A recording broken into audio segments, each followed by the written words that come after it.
अस्सलाम वालेकुम, this is Mirza Saad Baig. उम्मीद करता हूँ आप लोग खैरियत से होंगे। लोगों में बेसिकली मैं जनरल अवेयरनेस के लिए वीडियो बना रहा हूँ क्योंकि लोगों में नॉर्मली अवेयरनेस नहीं होती है कि जब शादी हो जाती है, शादी के बाद बच्चे पैदा होते हैं तो बच्चे के जो मामला हैं, उनकी जो डॉक्यूमेंटेशन है वो कैसे करनी है। डॉक्यूमेंटेशन के अंदर जो सबसे इम्पॉर्टेंट पार्ट है वो है उनका बर्थ सर्टिफिकेट। लोगों को आज भी नहीं पता कि किस तरीके से मैं मेजॉरिटी की बात नहीं कर रहा हूँ, मैं माइनॉरिटीज़ की बात कर रहा हूँ, लेकिन जो भी हैं वो हैं। बहुत सारे लोग एग्जिस्ट करते हैं जिनको नहीं पता कि किस तरीके से बर्थ सर्टिफिकेट इशू होता है क्योंकि अवेयरनेस नहीं है। तो मैं बेसिकली अवेयरनेस के लिए वीडियो बना रहा हूँ, बताना चाह रहा हूँ कि किस तरीके से अगर आपका कोई भी लाइक शादी के बाद बेबीज़ वगैरह हुए तो किस तरीके से आप उनका बर्थ सर्टिफिकेट वगैरह इशू करवा सकते हैं। तो बेसिकली बर्थ सर्टिफिकेट जो है आप इशू करता है वो है यूनियन काउंसिल।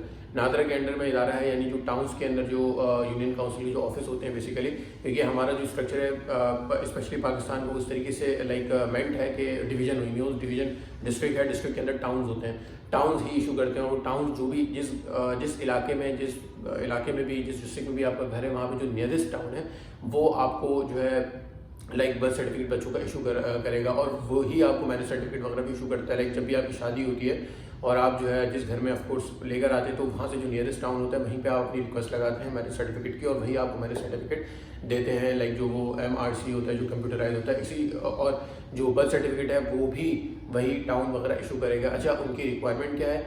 जो भी आपका बेबी पैदा हुआ है उसका एक बर्थ कार्ड होता है या फिर बर्थ सर्टिफिकेट होता है जो हॉस्पिटल इशू करता है, चाहे वो कराची के किसी भी हॉस्पिटल में पैदा हुआ हो, वो एक बर्थ कार्ड इशू करेंगे। वो उनके साथ जो है पेरेंट्स की NIC की कॉपीज़ यानी स्पाउसेस की कॉपीज़ और समटाइम्स वो ग्रैंड फादर्स की भी जो है लाइक उनकी रिक्वायरमेंट होती है। ये सारी चीज़ें लेके आप जाएंगे टाउन ऑफिस में ये सारी चीज़ सबमिट कराएंगे, नॉमिनल फ़ी है और within a week I guess birth certificate वगैरह वो इशू कर देते हैं। और लेकिन इस चीज़ पे इंश्योर करिएगा कि सारी डिटेल्स वगैरह मेंशन हो। समटाइम जो स्पेल वगैरह गलत कर देते हैं तो इस चीज़ों को इंश्योर कराइए कि कोई गलती ना हो, सारी चीज़ें बिल्कुल अप टू द मार्क हो।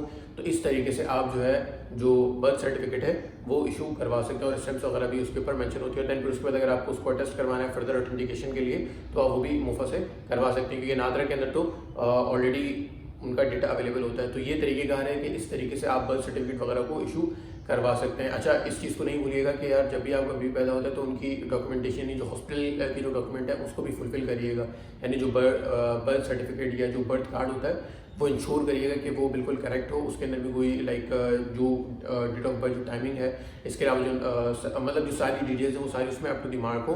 देन फिर उसके बाद क्योंकि वही सारी चीज़ें आगे सबमिट होनी होती हैं बर्थ सर्टिफिकेट के लिए। अच्छा, इसमें इंपॉर्टेंट चीज़ ये कि अगर वो लोग जिनको नहीं पता इसके लिए किस तरीके से बर्थ सर्टिफिकेट वगैरह इशू करवाने हैं, कैसे होता है, तो आपके बिहाफ के ऊपर आपका भाई भी सर्विस आपको दे सकता है। अगर आप मुझसे रिक्वेस्ट करते हैं कि यार हमारे बिहाफ के ऊपर हमारे बेबीज़ का बर्थ सर्टिफिकेट वगैरह इशू करवा दो तो मैं भी करवा सकता हूँ। आप उसके रिक्वायरमेंट ये होगी कि जो रिक्वायरमेंट है यानी जो डॉक्यूमेंटेशन वगैरह की रिक्वायरमेंट है वो सारी चीज़ें आपको मुझे प्रोवाइड करनी होगी। नॉमिनल फ़ी के साथ मैं आपके बिहाफ के ऊपर बर्थ सर्टिफिकेट वगैरह इशू करवा के आपके हैंड ओवर कर दूंगा।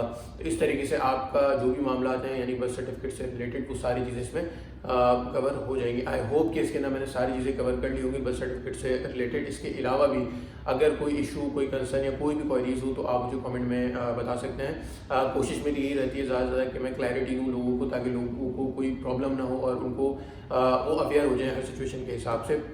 तो आई होप कि इसके अंदर भी मैंने अवेयर कर दिया होगा। इसके अलावा भी कोई इशू हो तो आप कमेंट में मुझे बता सकते हैं, मैं पर्सनली उसका रिप्लाई कर दूंगा और आपकी सारी क्वेश्चंस को रिजॉल्व कर दूंगा। आई होप कि आज के लिए इतना बेनिफिशियल है।